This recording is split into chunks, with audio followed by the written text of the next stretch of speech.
Even গতবার যে ইলেকশনগুলো হচ্ছে সেই জাতীয়রও একটা ইলেকশন হয় কিনা এটা নিয়ে সন্দেহ আছে। আপনি যে বলছেন যে বিশ্বসেরা ইলেকশন করবেন, বিশ্বসেরা ইলেকশন কারে দিয়ে করবেন? ভাই ভাই ইলেকশন আপনি মানে আসলে সেটা যে জোরপূর্বক হয়ে গেছে সেটা অতটা প্রতিষ্ঠা করা যায় না। কিন্তু 24-এর ইলেকশন তো একেবারেই এটা মিন করে না যে জনগণ অনাগ্রহী ছিল। কিন্তু 2024-এর ইলেকশনে এটা বোঝা যায় যে আমি আপনাকে কোনো বাধা দিচ্ছি না, আপনি ভোট দেন আর না দেন।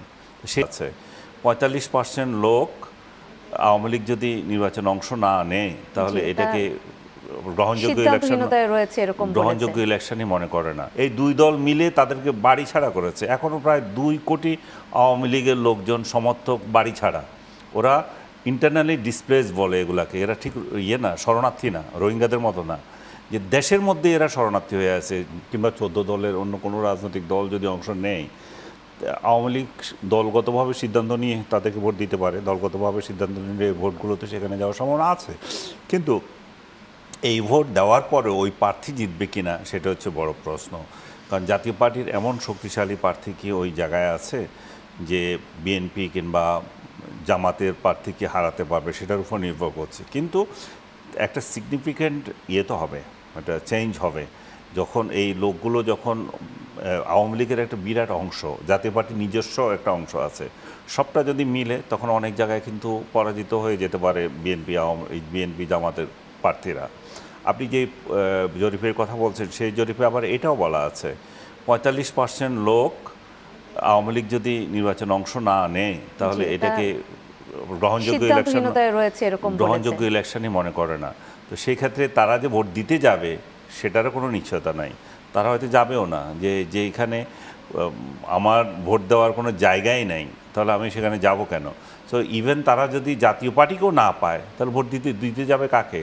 তাদের কোন শখ পড়েছে যে বিএনপিকে ভোট দিতে বলে তারা ঢেই করে যাবে কিংবা জামাতকে ভোট দিতে বলতে যাবে? কারণ বিগত 5 আগস্টের পর থেকে তাদেরকে যত নির্যাতন করা হয়েছে সেটা বিএনপি এবং জামাতের পক্ষ থেকে করা হয়েছে।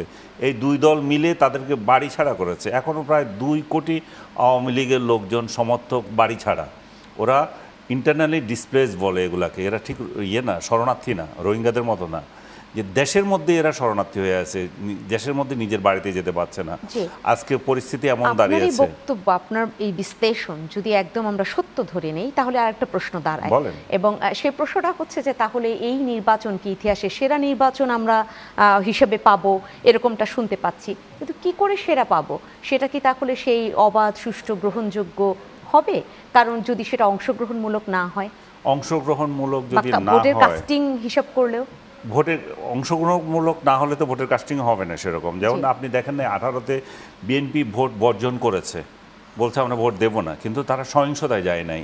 সরি, 18-তে বলছি, 24-এ সহিংসতায় যায় নাই। কিন্তু তারা এর আগে তারা কিন্তু সহিংসতায় গিয়েছিল, ভোট যারা দিতে গেছিলো তাদেরকে আক্রমণ করেছে। সো এই জন্য 14-এর ইলেকশনকে আমরা ওইভাবে আর করি না। মানে আসলে সেটা যে জোরপূর্বক হয়ে গেছে সেটা অতটা প্রতিষ্ঠা করা যায় না।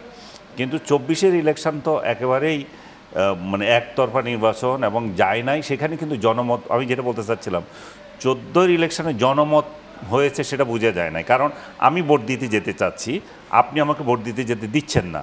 তাহলে যে ভোট যে কম পড়লো সেটা কিন্তু এটা মিন করে না যে জনগণ অনাগ্রহী ছিল। কিন্তু 2024-এর ইলেকশনে এটা বোঝা যায় যে আমি আপনাকে কোনো বাধা দিচ্ছি না, আপনি ভোট দেন আর না দেন।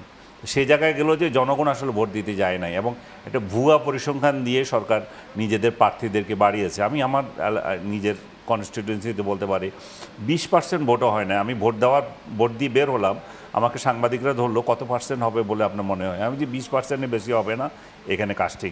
কিন্তু রাতের বেলায় দেখলাম 70% ভোট সেই জায়গায় কাস্টিং হয়ে গেছে। তার মানে কি? এবং এটার খবরও নিলাম আমি, যারা এই কাজের সঙ্গে জড়িত ছিল, হচ্ছে নির্দেশ আসছে যে এটা বাড়াই দিতে হবে। পরে আমরা 70 করে নিজেরা গেলাম। সো এই ধরনের ভুয়া নির্বাচন হয়েছে। কিন্তু আপনি যদি এবারেরটা যদি বলেন, তো সেই জায়গায় তো এরাও ভোট দিতে যাবে না। এরা যদি তখন কাস্টিং যদি না হয় তাহলে ভুয়া নির্বাচন দেখানোর জন্য তাহলে কিছু দেখাবে, এত লোক ভোট দিচ্ছে, সেটা আবার কার ভাগে যাবে?